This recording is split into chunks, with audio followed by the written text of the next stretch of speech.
الشيطان الرجيم بسم الله الرحمن الرحيم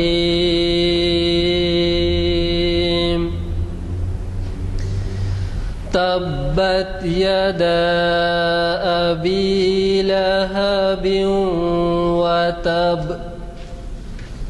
ما أغنى عنه ماله وما كسب سيصلى نارا ذات لهب وامرأته حمالة الحطب في جيدها حبل من مسد صدق اللہ العظیم۔ 28ویں نشست جامع مسجد عالیہ کے کانفرنس ہال جامع مسجد عالیہ گن فاؤنڈری کے کانفرنس ہال میں منعقد ہو رہی ہے، اور ہمیں مخاطب کر رہے ہیں آپ کے جانے پہچانے مقرر حافظ محمد اسحاق کمال قادری صاحب بعنوان اعمال کا جائزہ خدا کی دو صفات کے تناظر میں۔ حضرات، اس موقع پہ یہ بھی آپ سے ذکر کر دوں میں کہ یہ جو 528ویں نشست ہے، ہر سال 45 نشستیں ہوتی ہیں، 52 ہفتوں میں رمضان کے چلے جاتے ہیں، اور پھر کبھی ناگہانی کوئی صورت حال بارش وغیرہ ہو جائے یا تہوار آ جائے، تو اس طرح سے آپ اس سے اندازہ لگائیے کہ یہ ہمارا 11واں سال ہے، اور اس میں جو حضرات دلچسپی لیتے ہیں ان کو اللہ جزائے خیر دے۔ شریعت انفارمیشن کے بارے میں اگر کچھ معلومات آپ کو وقتاً فوقتاً ملتی رہیں تو ظاہر ہے کہ مذہب کی پابندی میں اور اس آج کے ماحول میں اس پر پس پردہ جو مناظر دیکھے جا رہے ہیں اس میں آپ کے لیے بہت مفید بات ہوگی وہ۔ حضرات، یہ محافل جو ہے اسی کا سلسلہ یہ نہیں بلکہ اقبال شناسی کی بھی جو محافل ہوتی ہیں اور دوسرے تاریخ اسلام کی بھی جو محافل ہوتی ہیں اس سے بھی یقینی استفادے سے آپ کو فائدہ پہنچے گا۔ مجھے اس بات کا بھی ذکر کر دینا ہے کہ بعض ہمارے بہی خواہوں نے جب یہ دیکھا کہ یہ اتنی اہمیت کی ہیں اور اس میں اخبارات بھی بہت اہمیت دیتے ہیں خطابات کو، تو انہوں نے ویب سائٹ کا بھی انتظام کیا ہے، اور آپ کے پاس اگر یہ پرچے نہ ہوں تو پرچے لے لیجئے، اس پہ ویب سائٹ کا نمبر بھی ہے، کیونکہ یہ نئے حضرات بھی ہیں، اس وجہ سے ان سے کہہ رہا ہوں کہ کسی وجہ سے نہ ہو یا بیرون ملک ہوں تو وہ جو ہے آپ سن سکتے ہیں۔ ہمارے بیرون ملک جو لوگ ہیں وہ لوگ وہاں سنتے ہیں یا یہاں پر بھی آئے، چنانچہ ایک نظیر بیٹھے ہوئے ہیں حبیب اشرف صاحب امریکن، یہاں ہمیں مخاطب بھی کرتے ہیں اور وہاں جاتے ہیں تو یہ سلسلہ بھی جاری رکھتے ہیں، اور ایسے اور بھی ہیں۔ بہرحال ذکر یہ کر رہا تھا کہ میں یہاں پر رہیں اور گھر والوں کو نہ بتائیں، یہ استفادے کا موقع تو ذرا ہمارے لیے پست ہمتی کی بات ہوگی، اور آپ کی اس طرح سے شرکت ہمارے لیے ہمت افزائی کی بات ہوتی ہے۔ پرسوں کے اس کے ذکر کرتے ہوئے میں ختم کرتا ہوں کہ چہارشنبے کے دن جناب مستر مجاز صاحب جو ہمیں اب تک 100 سے زائد نشستوں میں مخاطب کر چکے ہیں اور فارسی کے ماہر ہیں اور فارسی کلام کا علامہ اقبال کا ترجمہ اردو میں کیے ہیں، پرسوں اقبال کی نظم فخر کے بارے میں اس عنوان سے کریں گے، اور یہی نہیں بلکہ 8 مارچ کو ان کے فارسی کلام کا جو ہے اردو ترجمہ جو ہے اقبال کے فارسی کلام کا اردو ترجمہ وہ ریلیز ہو رہا ہے اردو ہال میں، تو اس میں بھی آپ شرکت فرمائیں۔ قبل از مغرب وہ ہوگا اور اعلانات آئیں گے اخبار میں بھی، یعنی کچھ نماز کے بعد وہ اس کا آغاز ہوگا مغرب، تو بہرحال میری گزارش ہے کہ اس میں بھی شرکت کی کوشش فرمائیں آپ۔ ہمارے آج کے مقرر جناب حافظ محمد اسحاق کمال قادری صاحب سے میں گزارش کرتا ہوں کہ یہ ان کے اپنے دیے ہوئے عنوان سے ہمیں مخاطب فرمائیں۔ ورحمۃ اللہ وبرکاتہ۔ اعوذ باللہ السمیع العلیم من الشیطان الرجیم، بسم اللہ الرحمن الرحیم۔ الحمد للہ رب العالمین، الرحمن الرحیم، مالک یوم الدین، والصلاة والسلام علی سیدنا محمد وعلی آلہ وصحبہ اجمعین ومن تبعہم بإحسان الی یوم الدین، اما بعد۔ قال اللہ جل وعلا فاعوذ باللہ من الشیطان الرجیم واتقوا اللہ واعلموا ان اللہ بما تعملون بصیر، وقال ان اللہ سمیع بصیر، صدق اللہ العظیم۔ وقال النبی صلی اللہ علیہ وسلم فی دعائه اللہم اقسم لنا من خشیتک ما تحول به بیننا وبین معصیتک ومن طاعتک ما تبلغنا به جنتک ومن الیقین ما تهون به علینا مصائب الدنیا۔ صدق اللہ العظیم وصدق رسولہ النبی الکریم۔ ہر قسم کی تعریف کے لائق اللہ ہی کی ذات گرامی ہے، وہ اللہ جو تمام جہانوں کا پالن ہار ہے، جو بہت ہی مہربان نہایت رحم فرمانے والا ہے، جو بدلے کے دن کا مالک ہے۔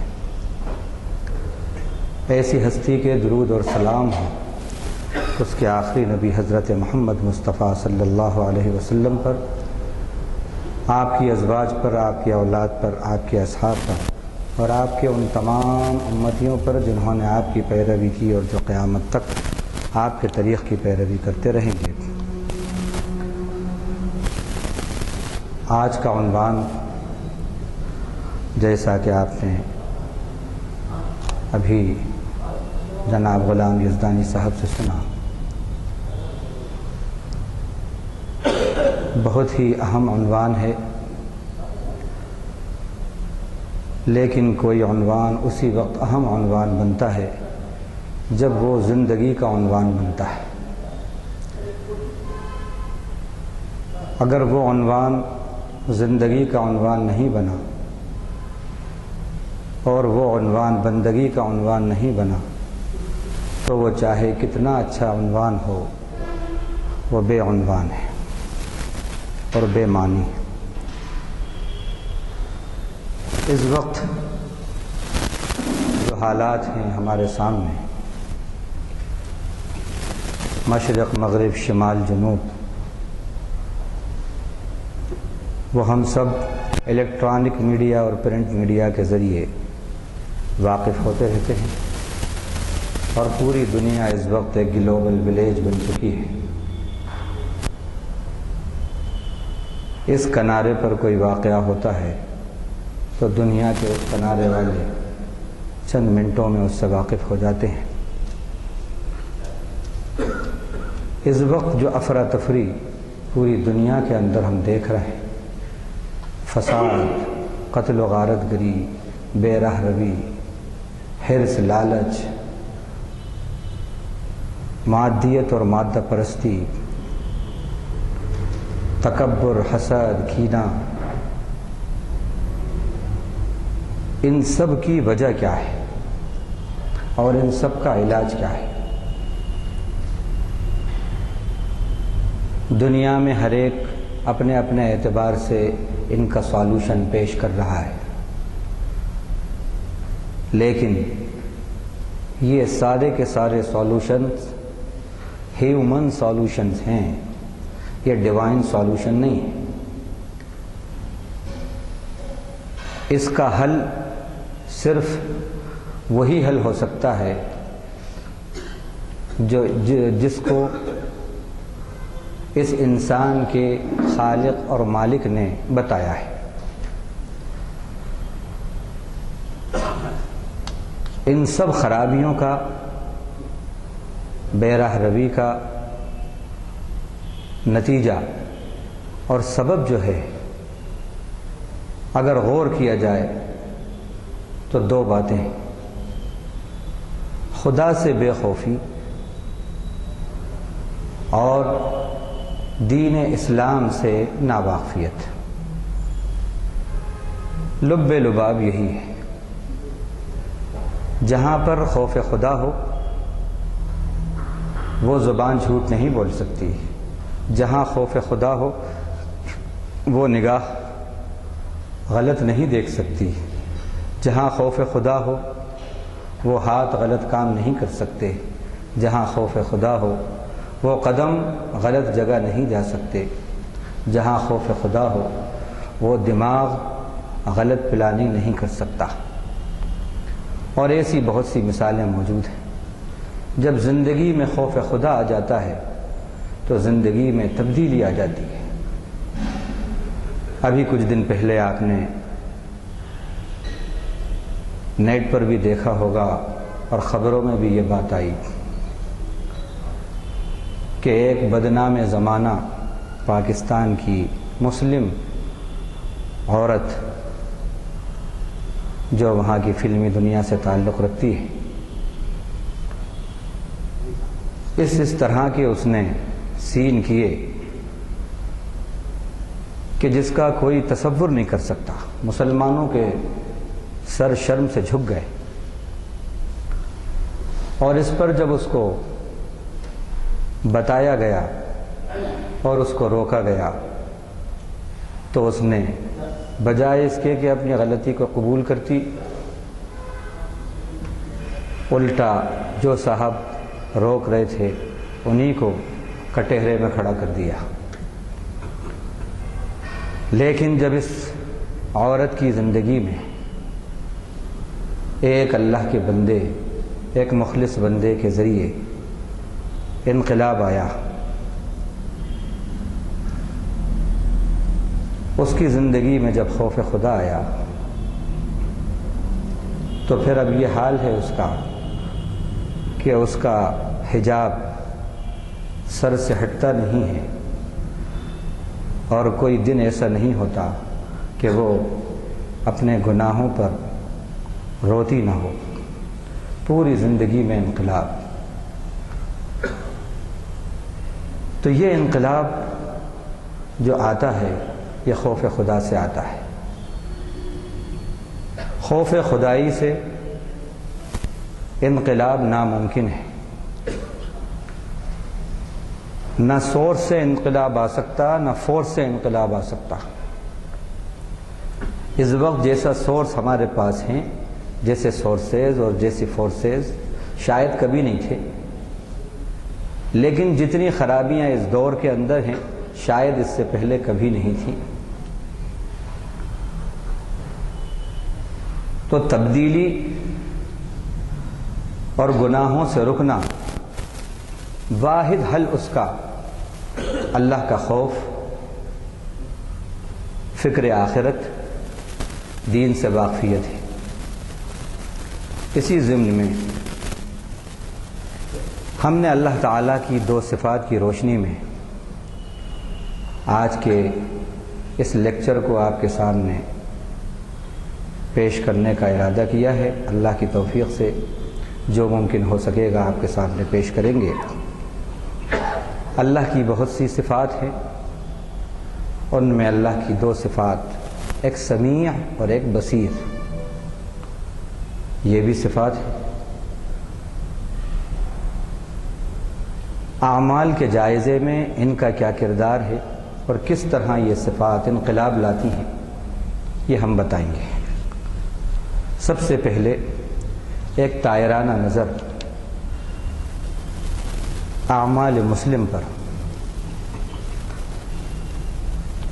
حقیقی اسلامی اور نبوی دین سے دوری، مصنوعی رواجی مفادی دین سے قربت، فرائض سے غفلت، مستحبات اور بدعات میں انہماک، حقوق اللہ اور حقوق العباد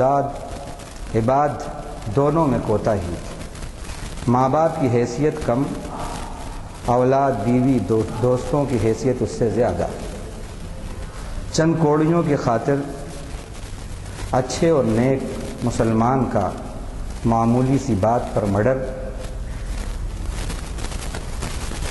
اولاد کے ہاتھوں، بیٹے کے ہاتھوں ماں کا قتل، بیٹے کے ہاتھوں باپ کو سڑک پر گھسیٹ کر لانا اور زد و کوب کرنا، شوہر کا سالی اور ساس کے قتل کے بعد اپنی بیوی کا کچن کے اندر کھانا پکاتے ہوئے گلا کاٹ دینا، تعویذ، گنڈوں، جادو ٹونے، عاملین اور تانترکوں کے چکر میں خواتین کا اپنی دولت اور دولت عصمت کو حوالے کر دینا، مسلم لڑکیوں کا غیر مسلم لڑکوں سے عشق و معاشقہ اور شادی کر لینا، بے پردگی، عریانیت کا عام ہونا، شوہر کی غیر موجودگی میں کسی کو اپنا آشنا بنا لینا، مسجدیں ویران، آستانے آباد کرنا،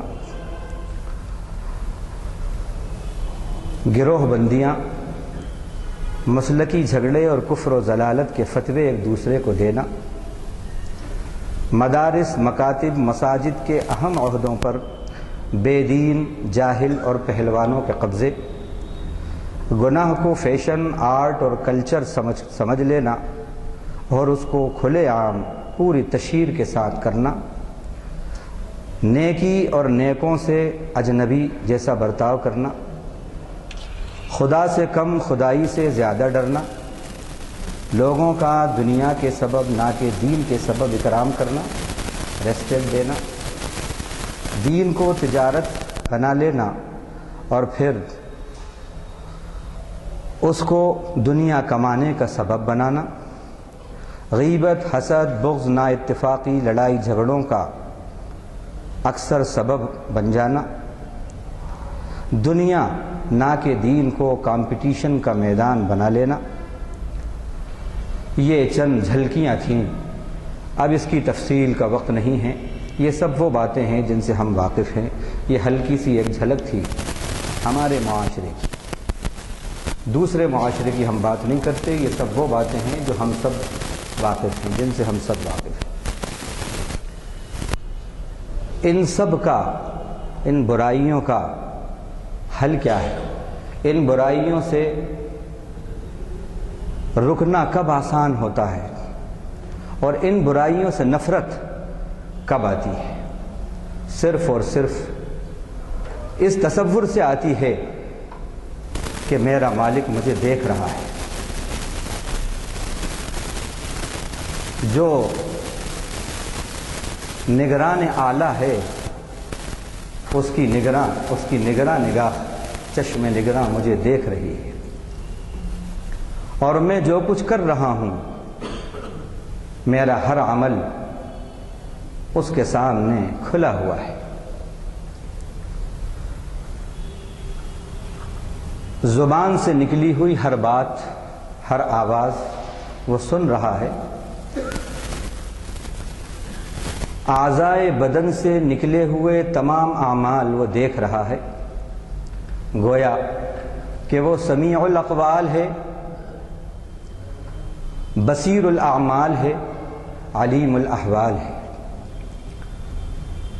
تمام باتوں کو خوب سن رہا ہے، تمام اعمال کو خوب دیکھ رہا ہے اور تمام احوال سے باخبر ہے۔ یہ خوف اور یہ تصور خدا کا اس طرح کا جب ہماری زندگی میں آ جائے گا تو پھر یہی وہ چیز ہے جو ہمارے گناہوں کے لیے ڈیٹرنٹ فیکٹر بن سکتی ہے، یہی وہ چیز ہے۔ صحابہ کرام اسلام میں آنے سے پہلے کیا برائیاں نہیں تھیں ان کے اندر، گناہوں کی یوں کہیے کہ پیک پر تھے، لیکن پھر وہ کون سی بات تھی جس نے ان کو رضی اللہ عنہم ورضوا عنہ کا پروانہ دلوا دیا، سرٹیفکیٹ دلوا دیا خدا سے؟ وہ یہی خوف خدا تھا۔ اس وقت ہم یہ دیکھ رہے ہیں کہ دنیا سائنس اور ٹیکنالوجی کی بڑی ترقی کر رہی ہے۔ جتنی بھی ایکٹیویٹیز ہیں وہ دو قسموں کے اندر تقسیم کی جا سکتی ہیں، کلاسیفائڈ کی جا سکتی ہیں۔ ایک آڈیو، ایک ویژول، یعنی آڈیو ویژول ایکٹیویٹیز۔ یا تو ان کا تعلق آواز سے ہے یا ان کا تعلق نظر سے ہے، اور اس کے اندر اس وقت جو سائنس اور ٹیکنالوجی نے ترقی کی ہے بڑی حیرت انگیز ترقیاں ہیں۔ ہوا کے اندر کتنی ٹھنڈک ہے، فضا کے اندر کتنی ٹھنڈک ہے، کتنی گرمی ہے، دریا کے اندر کتنی مچھلیاں ہیں،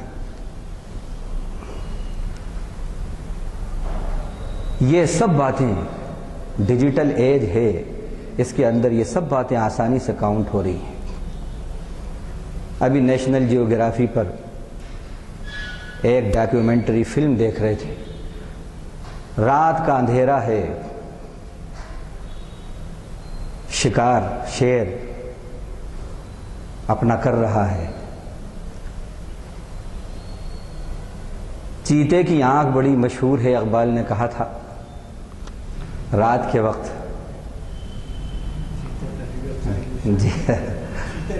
جی تو وہ موجود ہے سامنے، اور سامنے سے اس کے شکار گزر رہا ہے، لیکن رات اتنی سیاہ تھی کہ وہ بھی اس کو نظر نہیں آیا۔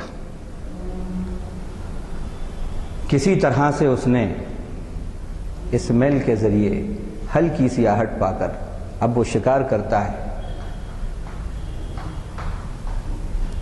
جو شکار اس کو نظر نہیں آ رہا، اس کا وہ شکار، اس شکار پر جب وہ حملہ کرتا ہے،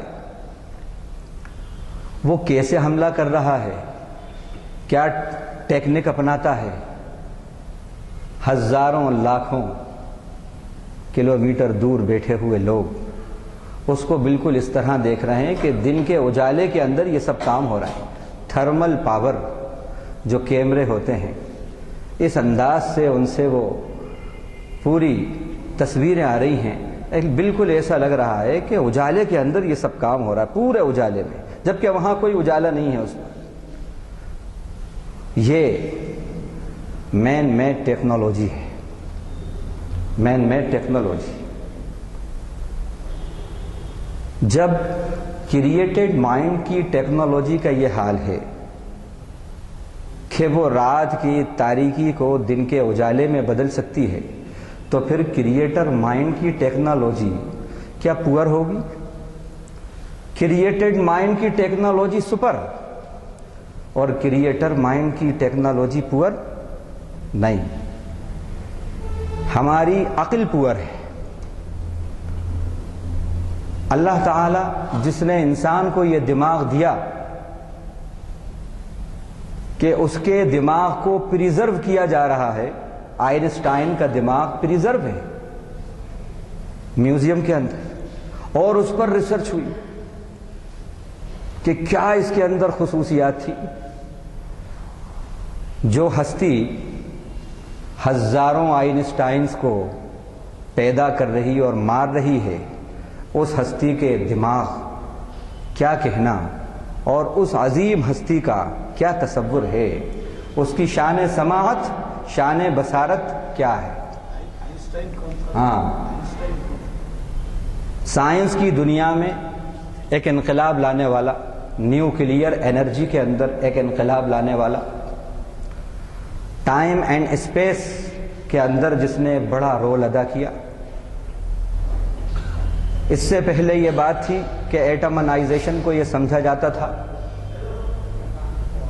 کہ سالڈ میٹر میں موسٹ ٹائنی پارٹ جو ہے وہ ایٹم ہے، بس اس سے چھوٹا کوئی اب ذرہ نہیں ہے، لیکن اس نے یہ ثابت کیا، نیوکلیئر انرجی پھر وجود میں آئی کہ یہ ایٹم جو ہے اس سے بھی چھوٹی چیزیں ہیں، نیوٹرون، الیکٹرون، پروٹون، اور پھر اس کے بعد اب یہ دور آیا کہ یہ بھی بہت بڑی بڑی چیزیں ہیں، ان سے بھی چھوٹی چھوٹی چیزیں ہیں، ایک ایک کے کوارٹز ہیں، اور وہ لاکھوں کی، کروڑوں کی تعداد میں۔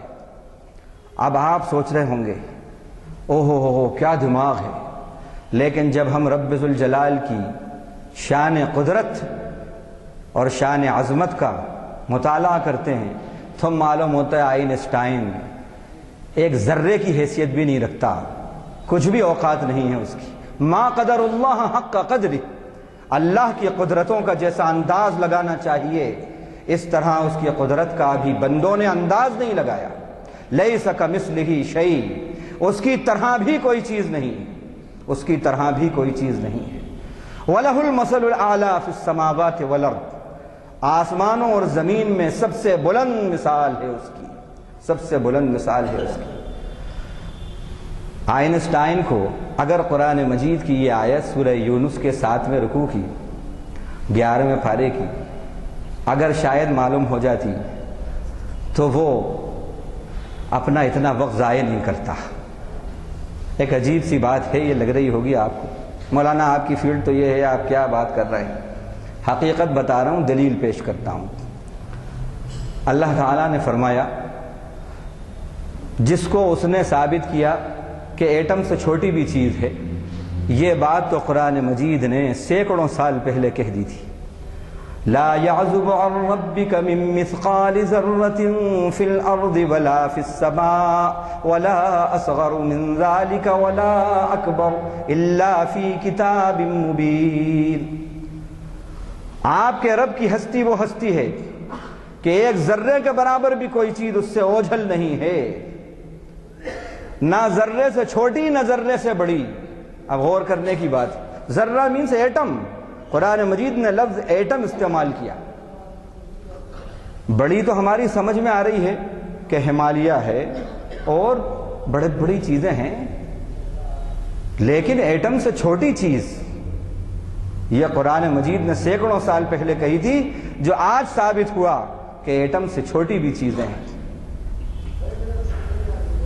تو اللہ تعالی یقیناً لیس کمثلہ شیء ہیں، جیسے وہ اپنی ذات میں بے مثال ہیں ایسے ہی وہ اپنی صفات میں بے مثال ہیں۔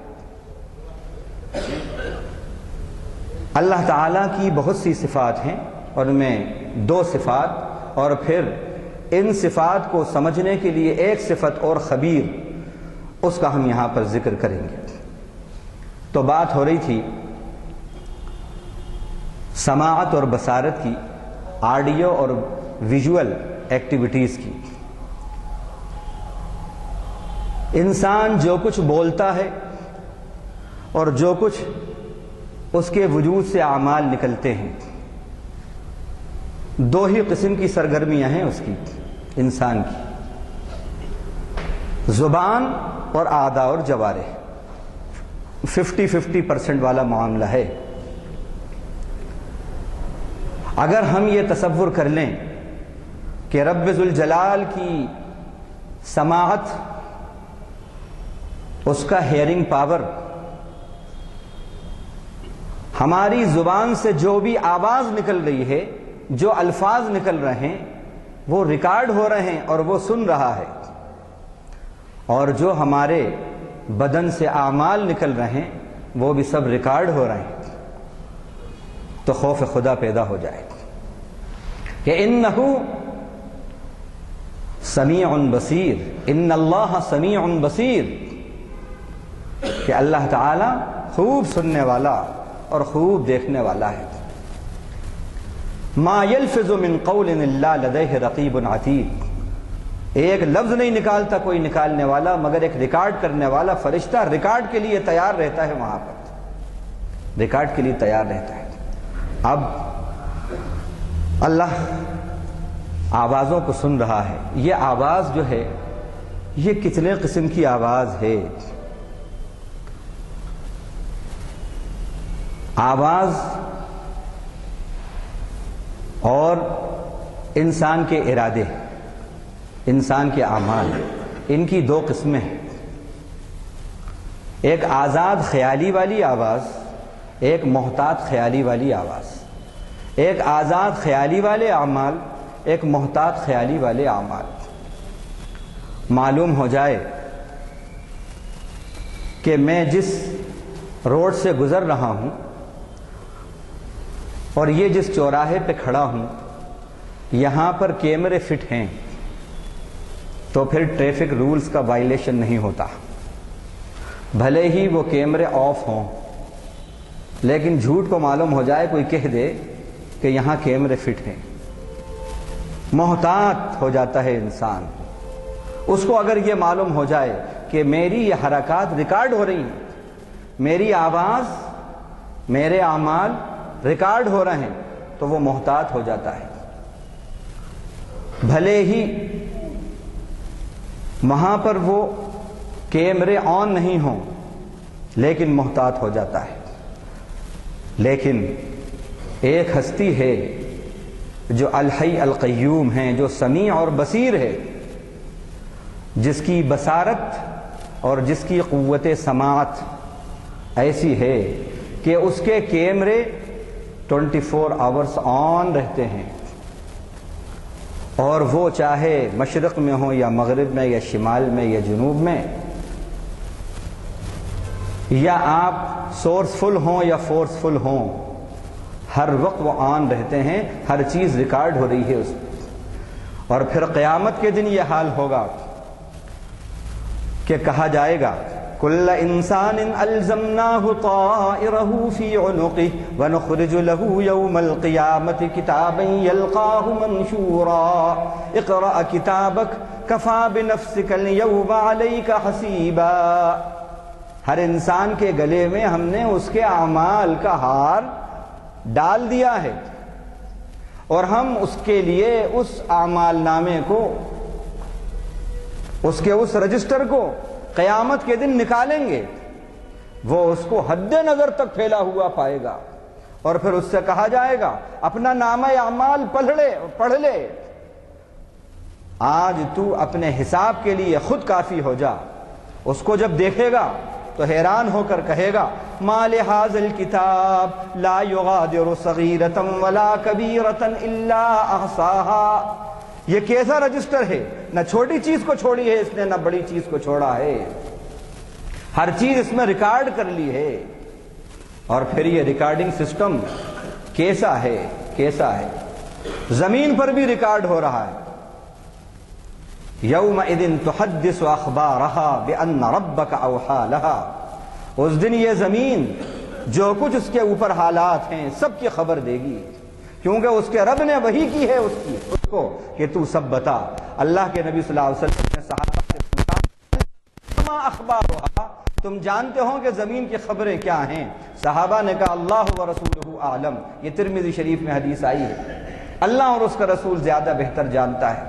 آپ نے فرمایا اس کی خبریں یہ ہیں کہ وہ کہے گی اے اللہ، فلاں بندے نے، فلاں کے بیٹے نے فلاں دن میں میرے اوپر اس جگہ یہ عمل کیا ہے.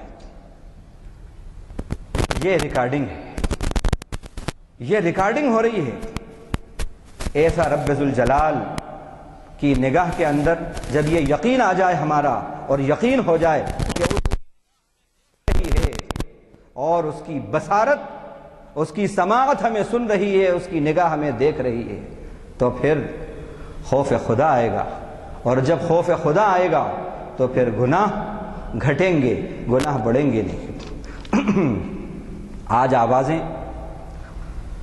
انسان کی جو ہیں وہ کتنی آوازیں ہیں، نیکی کی آوازیں، بدی کی آوازیں، ذکر کی آواز، پکار کی آواز، اچھائی کی آواز، دلکش آواز، دل آزار آواز، نغمہ و سرود کی آواز، دل توڑنے والی آواز، دل جوڑنے والی آواز، غیبت کی آواز، تکبر کی آواز، حسد کی آواز، گمنڈ کی آواز، قرآنی آواز، نماز کی آواز، دین کی آواز، دنیا کی آواز، غرض ہر قسم کی آواز، دن کے اجالے کی آواز، رات کے اندھیروں کی آواز، انسانوں کی آواز، چرند کی آواز، پرند کی آواز، حتیٰ کہ اب تو یہ وہ دور ہے، اتنی ترقی کر لی ہے ٹیکنالوجی نے کہ پتے کے کھڑکنے کی آواز اور پتے کے سانس لینے کی آواز، پلانٹس کے سانس لینے کی آواز، اس کو بھی ریکارڈ کیا گیا ہے۔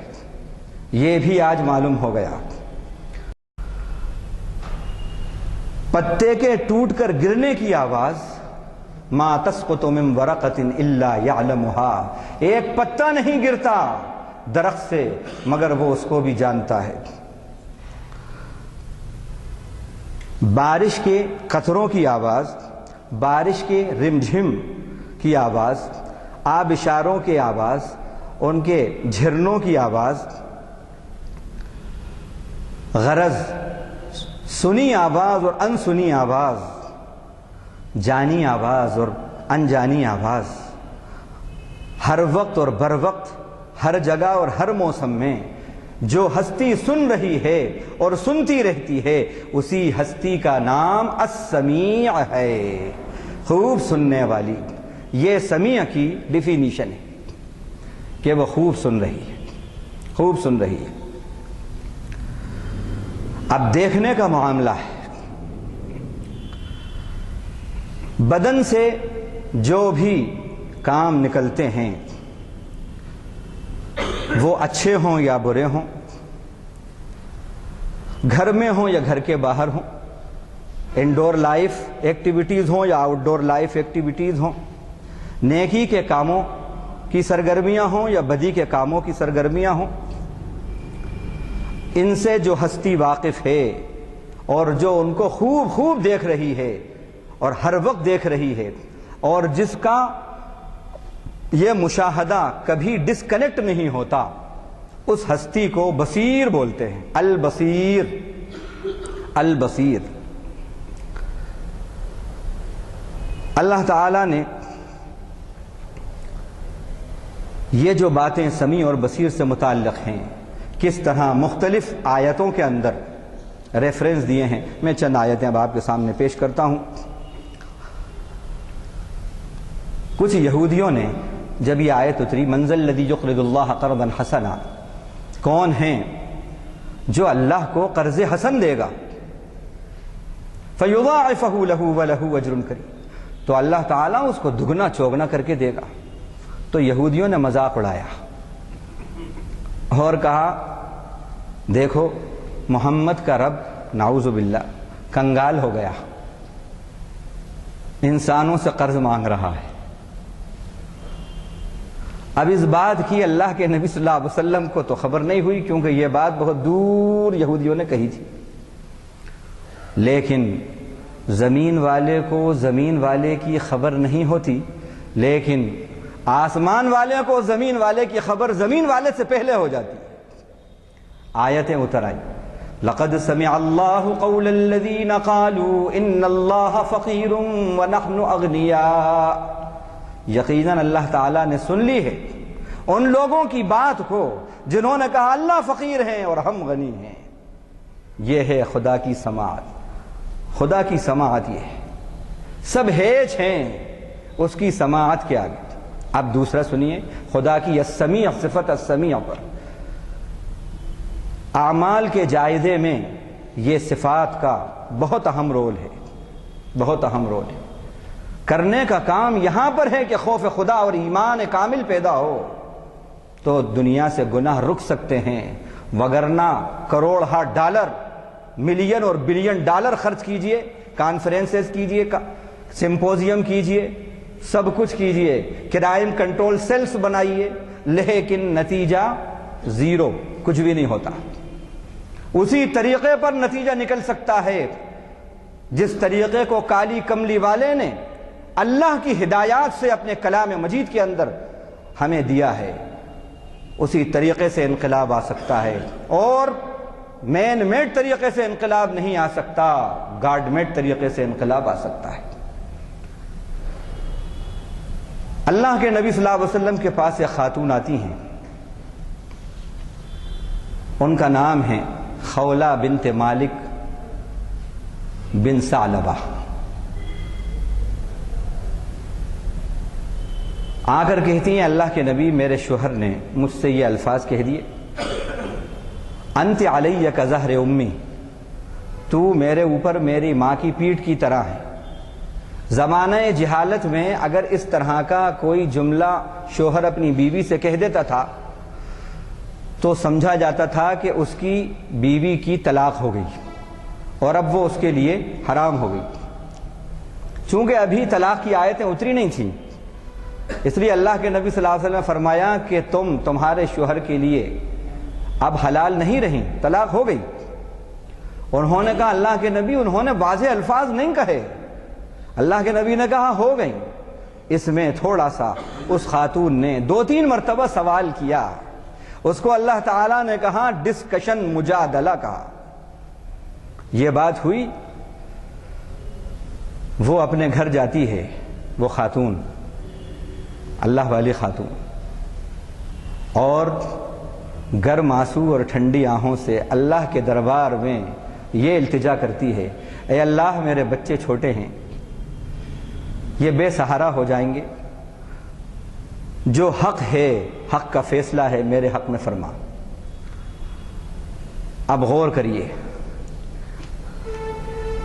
ادھر یہ واقعہ ہوتا ہے، ادھر یہ آیتیں اترتی ہیں 28ویں پارے کی، سورہ مجادلہ کی پہلی آیت، قد سمع اللہ قول التي تجادلك في زوجها وتشتكي الى الله والله يسمع تحاوركما ان اللہ سمیع بصیر۔ اللہ تعالیٰ نے سن لی ہے اس عورت کی بات جو اپنے شوہر کے بارے میں شکوہ کر رہی تھی اللہ سے، آپ سے بحث کر رہی تھی اور اپنا شکوہ اللہ سے کر رہی تھی، اور آپ سے اپنے شوہر کے بارے میں شکوہ کر رہی تھی۔ واللہ یسمع تحاورکما، اللہ تم دونوں کی گفتگو کو سن رہا تھا۔ یہ ہے اللہ کی صفت السمیع، اس کا یقین اور اس کا استحضار ہمارے زندگی کے اندر ہونا، یہ ہے وہ چیز، یہ ہے وہ ڈیٹرنٹ فیکٹر جو گناہوں سے روکے گا۔ اللہ تعالی ان اللہ سمیع بصیر، بے شک اللہ خوب سننے والے، خوب دیکھنے والے۔ یہ آیت جب اتری ہے، اماں جان کو اس وقت خبر ہوئی ہے حضرت عائشہ رضی اللہ عنہا کو، وہ حیرت سے کہتی ہیں، بخاری شریف میں یہ قصہ لکھا ہے، وہ کہتی ہیں سبحان اللہ کی قوت سماعت پر اور قوت بصارت پر کہ کیسا بصیر ہے اور کیسا سمیع ہے وہ، کہ وہ میرے حجرے میں آئی، اس نے اپنے شوہر کی شکایت کی اور نبی سے بحث کی، اور میرے حجرے میں ہیں لیکن مجھے خبر نہیں ہوئی، لیکن آسمان والے کو اس عورت کی خبر ہو گئی جس کی خبر مجھے نہیں ہوئی۔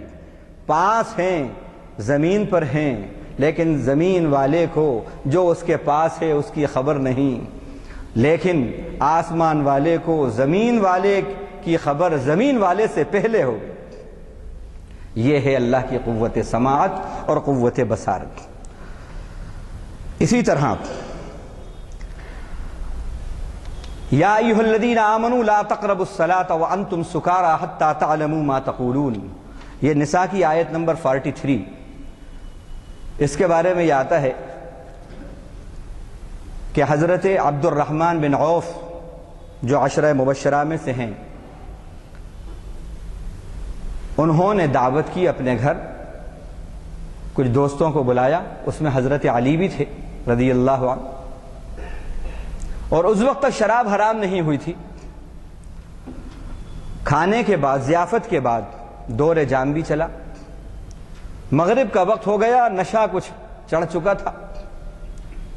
حضرت علی فرماتے ہیں ایک روایت میں کہ ایک شخص کو انہوں نے آگے بڑھا دیا، بعض میں آیا کہ عبد الرحمن بن عوف کو آگے بڑھایا، بعد میں آیا کہ حضرت علی ہیں امامت کرنے والے۔ یہ آیت پڑھتے ہیں، یا قل یا ایھا الکافرون لا اعبد ما تعبدون وانتم عابدون ما اعبد لا چھوڑ دیا. بعض روایت میں آیا کہ قل یا ایھا الکافرون اعبد ما تعبدون, یہاں لا چھوڑ دیا کہ کہیے اے کافروں میں نہیں عبادت کرتا, پرستش کرتا, عبادت کرتا, بندگی کرتا جن کی تم کرتے ہو, یہ ہے اس کا اصل معنی. لیکن اگر اللہ ہٹا دیں یہاں سے تو معنی ہو جائیں گے کہ کہہ دیجئے اے کافروں جن کی تم عبادت کرتے ہو میں بھی انہی کی عبادت کرتا ہوں, جن معبودان باطل کی. اور اگر ادھر سے لا ہٹائیں تو اس کے معنی ہوں گے تعبدون ما اعبد وانتم تعبدون ما اعبد, میں جس کی کرتا ہوں پرستش اور بندگی تم بھی اسی کی کرتے ہو, یعنی اللہ کی, اور ایسا ہے نہیں. یہ حقیقت واقعے کے خلاف ہے یہ بات. اب غور کریں, نماز ہو چکی ہے, نہ امام صاحب کو پتا ہے کہ کیا غلطی ہوئی, نہ مقتدی صاحبان کو, مقتدیان کو پتا ہے کیا غلطی ہوئی, کوئی نہیں ٹوکتا اس غلطی پر, کسی کو کوئی خبر نہیں ہے. لیکن جو ساری کائنات کا خالق اور امام ہے وہ دنیا والے اماموں سے خوب واقف ہے, زمین کے اماموں اور زمین کے مقتدیوں سے خوب واقف ہے.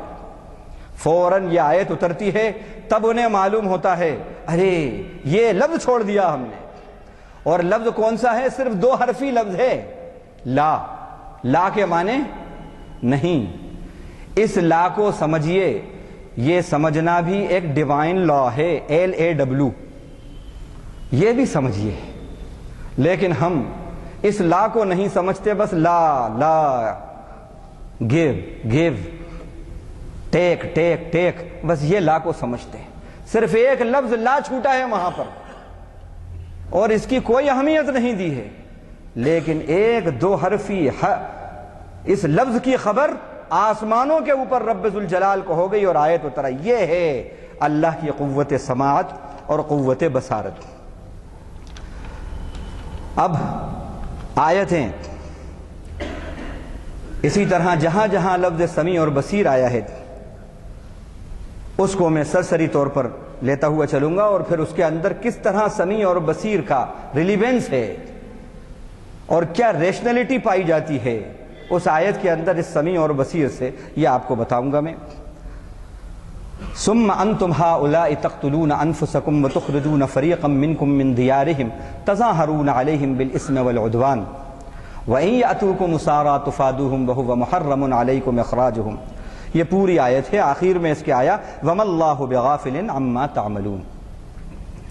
یہود کے بارے میں اس میں بات کہی گئی کہ تمہارا حال یہ ہے کہ تمہارے اوپر ہم نے اپنوں کو مارنا, قتل و غارت گری کرنا اور دوسروں کو قتل کرنا یہ حرام کر دیا تھا, لیکن تم اپنے مفاد کی خاطر, مطلب کی خاطر اپنوں کا ہی قتل کر دیتے ہو, اور پھر ان کو جب وہ قید میں چلے جاتے ہیں تو پھر فدیہ دے کر ان کو چھڑاتے ہو.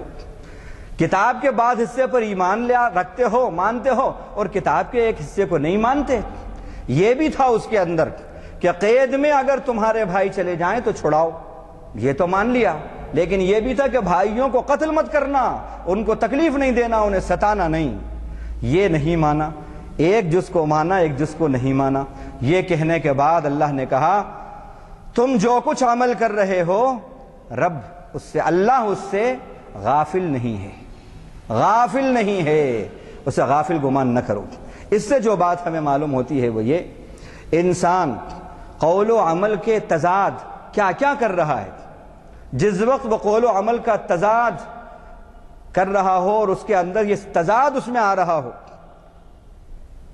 اور شریعت کا کوئی حکم اس سے پامال ہو رہا ہو, تو وہ یہ نہ سمجھے کہ وہ آزاد ہے جو چاہے کرے. وہ یہ یاد رکھے کہ اس وقت میرا رب واقف ہے اور دیکھ رہا ہے اور جان رہا ہے, وہ علیم ہے, وہ خبیر ہے, وہ بصیر ہے. اسی طرح اللہ تعالیٰ نے گناہوں سے متعلق ایک اور بات بڑی اچھی کہی. سورہ بنی اسرائیل آیت نمبر 16 اور آیت نمبر 17 میں, اور بالکل قرآن کی ہر آیت آج کی آواز اور دل کی آواز معلوم ہوتی ہے.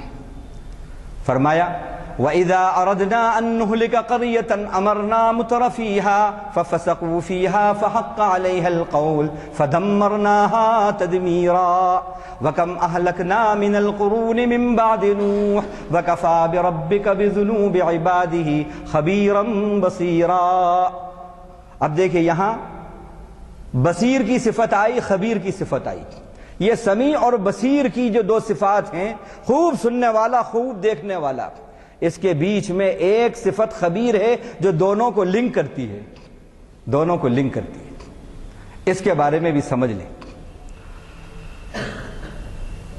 خبیر اور بصیر اور سمیع، انسان جب کوئی عمل کرتا ہے، کوئی بھی عمل، وہ نیکی کا ہو یا بدی کا ہو، تو سب سے پہلا فارمیشن جو ہوتا ہے وہ تھنکنگ پروسیس ہوتا ہے۔ سب سے پہلا، چاہے وہ نیکی ہو یا بدی ہو، سب سے پہلا جو مرحلہ ہوتا ہے وہ تھنکنگ پروسیس ہوتا ہے، سوچ کا مرحلہ ہوتا ہے۔ اور پھر اس کے بعد پھر دوسرا مرحلہ ہوتا ہے جس کو ہم نے اس طرح کیا فارمیشن، پھر دوسرا مرحلہ مینیفیسٹیشن، تیسرا مرحلہ امپلیمنٹیشن۔ یہ ایکشن کے، کوئی بھی ایکٹیویزم کے یہ اسٹیجز ہیں۔ تو پہلا مرحلہ جو ہے فارمیشن کا وہ تھنکنگ پروسیس کا ہوتا ہے۔ دوسرا مرحلہ جو ہے مینیفیسٹیشن کا ہوتا ہے، انسان کے دماغ میں خیال آیا، نیکی کا ہو یا برائی کا ہو، بدی کا ہو، وہ اس کا پھر زبان سے اظہار کرتا ہے، کہیں نہ کہیں اس کا اظہار ہوتا ہے زبان سے۔ یہ مرحلہ ہے مینیفیسٹیشن کا، ظہور کا۔ اور پھر تیسرا مرحلہ ہوتا ہے کہ وہ اس کو عملی شکل دیتا ہے، یہ مرحلہ ہے امپلیمنٹیشن کا۔ یہ سمیع اور خبیر اور بصیر جو ہے یہ کیا ہے؟ خبیر اس ہستی کو کہتے ہیں کہ جو پہلا مرحلہ ہے کسی عمل کا، جو تھنکنگ پروسیس میں ہے ابھی، وہ اس وقت بھی اس کو جانتا ہے، اس کو کہتے ہیں خبیر اور باخبر، جو پہلے مرحلے کے اندر واقفیت رکھتا ہے۔ اور یہ خالی ہمارا کوئی فلسفہ یا ہوا میں فائرنگ نہیں ہے، قرآن کی آیت ہمیں یہ بتاتی ہے وَلَقَدْ خَلَقْنَا الْإِنسَانَ وَنَعْلَمُ مَا تُوَسْوِسُ بِهِ نَفْسُهُ، ہم نے یقیناً پیدا کیا ہے انسان کو، اور جو وسوسے آ رہے ہیں اس کے، جو خیالات آ رہے ہیں، ہم وہ بھی جانتے ہیں۔ یہ ہم نے یہ جو بات کہی کہ پہلا مرحلہ جو ہے یہ تھنکنگ پروسیس کا ہے، پہلا مرحلہ۔ اللہ تعالیٰ نے کہا کہ یہ پہلے مرحلے سے بھی ہم باخبر ہیں۔ اسی ہستی کا نام جو پہلے مرحلے میں گناہ کو تھنکنگ پروسیس کے اندر بھی جو باخبر ہے، اس کی بھی خبر رکھتا ہے، اس کو خبیر کہتے ہیں۔ اور جب وہ تھنکنگ پروسیس سے نکل کر جب مینیفیسٹیشن کے اندر داخل ہو جاتا ہے، اس میں آ جاتا ہے، تو پھر اس وقت جو اس کو ظہور کے پروسیس میں جو دیکھتا ہے اس کو سمیع کہتے ہیں، اور پھر جب عمل کا روپ لے لیتا ہے تو اس کو بصیر کہتے ہیں۔ یہ ہے اللہ کی خبیر، سمیع اور بصیر، کہ رب ذوالجلال کی ہستی وہ ہے کہ اگر آپ کوئی نیکی کا ارادہ بھی کرتے ہیں تو وہ آپ کے ارادے سے واقف ہے، اگر آپ اس کا زبان سے اظہار کرتے ہیں، اپنے عمل سے اظہار کرتے ہیں، تو بھی وہ اس کو سن رہا ہے اور اس کو جان رہا ہے۔ یہ اللہ کی شان عالی ہے، یہ اللہ کی شان عالی ہے۔ تو یہاں پر اللہ تعالیٰ نے یہ جو آیتیں بتائیں، اس میں جو لنک ہے سمیع اور بصیر کا وہ بتا رہا تھا۔ دوسری آیت ہے وَلَتَجِدَنَّهُمْ أَحْرَصَ النَّاسِ عَلَى حَيَاةٍ وَمِنَ الَّذِينَ أَشْرَكُوا يَوَدُّ أَحَدُهُمْ لَوْ يُعَمَّرُ أَلْفَ سَنَةٍ وَمَا هُوَ بِمُزَحْزِحِهِ مِنَ الْعَذَابِ أَن يُعَمَّرَ، یہ کہہ کے کہا وَاللَّهُ بَصِيرٌ بِمَا يَعْمَلُونَ۔ آپ ضرور پاؤ گے ان کو، یعنی یہود کو اور نصارہ کو، سارے لوگوں میں زندگی کے سب سے زیادہ حریص اور لالچی اور متمنی، اور ان لوگوں کو جو مشرک ہیں ان کو بھی پائیں گے کہ زندگی کے بڑے حریص ہیں، بڑے متمنی ہیں۔ ان میں سے بعض تو وہ ہیں جو چاہتے ہیں کہ ان کو الف سنہ، 1000 سال کی عمر مل جائے، اور ہمارے شاعر صاحب تو کہے گئے ہیں کہ تم جیو 1000 برس اور ہر برس کے دنوں 50,000. تو یہ انسان کی آرزو، یہود اور نصارہ کی یہ آرزو. لیکن ایک بات کہی اللہ تعالیٰ نے، چاہے تم عمر کتنی ہی گزار لو، تمہارا یہ عمر کا طویل ہونا موت سے نہیں بچا سکتا تم. وما هو بمزحزحه من العذاب ان يعمر، اللہ کے عذاب سے تمہارا عمر رسیدہ ہونا نہیں بچا سکتا. اب یہ فرما کر کہا واللہ بصیر بما یعملون، جو کچھ وہ کر رہے ہیں اللہ اس کو خوب دیکھ رہا ہے، خوب دیکھ رہا ہے. اب یہ غور کرنے کی بات ہے کہ اس میں کیا بات ہمیں مل رہی ہے، لب لباب، اس کا نیوکلیس کیا ہے اس آیت کا؟ دنیا طلبی، طویل مدت والی زندگی اور شرکیہ افعال جب بندہ کوئی کرتا ہے اور پھر اس کے بعد یہ سمجھتا ہے کہ میری زندگی اور طویل ہو، تو وہ خوب سمجھ لے کہ اس کی یہ جو سرگرمیاں، جو ایکٹیویٹیز ہیں، اس کی ان تمام ایکٹیویٹیز میں رب ذوالجلال اس کو دیکھ رہا ہے. اسی طرح ایک جگہ فرمایا لا تحسبن اللہ غافلا عما يعمل الظالمون، آپ ہرگز اللہ کو غافل گمان نہ کرنا ان اعمال سے، ان سرگرمیوں سے، ان کاموں سے جو ظالم کر رہے ہیں. جب ظلم آپ کی زندگی سے صادر ہو رہا ہو اس وقت آپ یہ سمجھ لیجئے کہ خبیر اور سمیع اور بصیر جو ہستی ہے وہ میرے اس عمل سے واقف ہے، اور میرا ایک ایک یہ عمل جو کر رہا ہوں، جو کروں گا، سب ریکارڈ ہو رہا ہے. اقیموا الصلاة وآتوا الزکاة وما تقدموا لانفسکم من خیر تجدوه عند اللہ، کہہ کر فرمایا ان اللہ بما تعملون بصیر. اب یہ نیکیوں کی بات ہے، ابھی تک یہ گناہوں کی بات تھی. گناہوں میں انسان جب ہو تو اللہ یہ بتا رہے ہیں کہ تم گناہ کرو یا نیکی کرو، یہ نہ سمجھنا کہ ہم گناہوں کے وقت میں ناواقف ہیں اور جب مسجد میں آؤ یا ہمارے دربار میں آؤ تو ہی ہم واقف ہیں. تم نیکیاں کرو یا گناہ کرو، ہر وقت ہم واقف ہیں. ما تكون في شأن وما تتلو منه من قرآن ولا تعملون من عمل إلا كنا عليكم شهودا إذ تفيضون فيه. کسی حالت میں نہیں ہوتے آپ، اور آپ جب قرآن پڑھتے ہیں، جہاں سے قرآن پڑھتے ہیں، اور تم لوگ کوئی عمل نہیں کرتے، مگر ہم اس وقت گواہ ہوتے ہیں، دیکھ رہے ہوتے ہیں، موجود ہوتے ہیں. اب انسان کسی نہ کسی حالت میں تو رہتا ہے، جب تک زندگی ہے کسی نہ کسی حالت میں رہے گا، یا تو غفلت کی حالت، یا باخبری کی حالت، بے خبری یا باخبری کی حالت، خوشی کی حالت یا غمی کی حالت، تبنگری کی حالت یا فقر و فاقے کی حالت، اچھی حالت یا بری حالت، بچپن کی حالت یا پچپن کی حالت، کسی نہ کسی فارم کے اندر رہتا ہے. اس آیت میں اللہ یہ بتا رہے کہ تم جس حالت میں بھی ہو یہ نہ سمجھنا کہ تم اکیلے ہو، تم تنہا ہو. ہم سمیع ہیں، ہم بصیر ہیں، اور ہم خبیر ہیں تمہاری تمام باتوں سے. اسی طرح فرمایا اقیموا الصلاة وآتوا الزکاة وما تقدموا لانفسکم من خیر تجدوه عند اللہ ان اللہ بما تعملون بصیر. نماز قائم کرو، زکوٰۃ ادا کرو، اور جو کچھ اپنے لیے آگے تم نیک اعمال بھیج رہے ہو یہ سمجھ لو کہ اللہ تعالیٰ اس کو خوب دیکھ رہا ہے. سورہ مزمل کے اندر اللہ نے فرمایا جو بھی نیک عمل یا خیرات، صدقے خیرات تم کرتے ہو وہ سب اللہ کے یہاں پر ذخیرہ ہو رہے ہیں.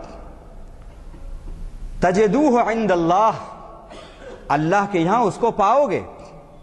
تو اس میں یہ بتایا گیا کہ جب نیکیاں کرو، چاہے وہ عبادات نماز کی شکل میں ہو، زکوٰۃ کی شکل میں ہو، حج کی شکل میں ہو، روزے کی شکل میں ہو، جس شکل کی عبادات ہوں ان میں اس صفت کو جب ملحوظ رکھو گے کہ اللہ دیکھ رہا ہے تو اخلاص پیدا ہوگا، ریاکاری نہیں آئے گی. یہ خوف خدا جب نیکیوں کے اندر آتا ہے تو اخلاص پیدا کر دیتا ہے، گناہوں کے اندر جب آتا ہے تو گناہوں سے روک دیتا ہے. اللہ کی صفت سمیع، صفت بصیر اور صفت خبیر کا جب عرفان ہوتا ہے تو یہ گناہ کے وقت میں گناہ سے روک دیتا ہے اور نیکی کے وقت میں اخلاص پیدا کر دیتا ہے، اخلاص پیدا کر دیتا ہے. تو یہاں پر یہ سمیع اور بصیر سے اخلاص اللہ بتا رہے ہیں کہ اپنی نیکیوں میں اخلاص لاؤ۔ اسی طرح پھر فرمایا یہ میراث سے متعلق، احکام میراث سے متعلق، وصیت سے متعلق یہ بات ہے۔ فرمایا فمن بدلہ بعد ما سمعہ فانما اسمہ علی الذین یبدلون ان اللہ سمیع علیم۔ یہاں اللہ کی ایک صفت سمیع کا ذکر کیا اللہ تعالی۔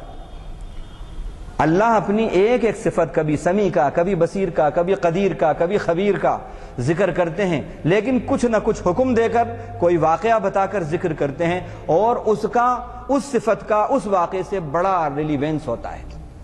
یعنی اس میں ایک نقطہ یہ بھی ہے کہ اگر آپ وہ صفت جو اس حکم کے بعد بیان کی گئی ہے، اگر اس صفت کا استحضار آپ کر لو تو وہ جو حکم ملا ہے اسے کرنا آسان ہو جاتا ہے، اسے کرنا آسان ہو جاتا ہے۔ یہ بھی اس کے اندر راز ہے۔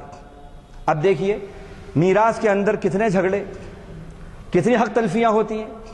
اس وقت بہنوں کا حق بھائی نے مار لیا، بڑے بھائی نے چھوٹے کا حق مار لیا، بھائی کا انتقال ہوا بھتیجوں کا حق مار لیا، بڑے ہیں تو زیادہ لے لیا، بہن سے کہا تیری شادی ہم نے 2 لاکھ 3 لاکھ 5 لاکھ خرچ کر کے کرا دی، اب کوئی حق نہیں ہے تیرا ابا کی میراث میں۔ یہ سب حق تلفیاں ہوتی۔ مرنے والا وصیت کر کے مرا کہ اتنا اتنا فلاں فلاں کار خیر کے اندر لگانا، لیکن جو ورثاء ہیں انہوں نے سوچا یہ تو لاکھوں کا معاملہ ہے، لاکھوں کا معاملہ، حالانکہ وصیت جو ہے 1/3 پر امپلیمنٹ ہوتا ہے اس کا، 1/3 پر، وہ 1/3 بھی لاکھوں میں جا رہے ہیں۔ اب انہوں نے ورثاء نے سوچا اس وصیت میں کچھ خرد برد کر دو، کیونکہ یہ بھی لاکھوں اور کروڑوں کا معاملہ ہے، بڑی جائیداد ہے، اس سے ہمیں فائدہ ہوگا۔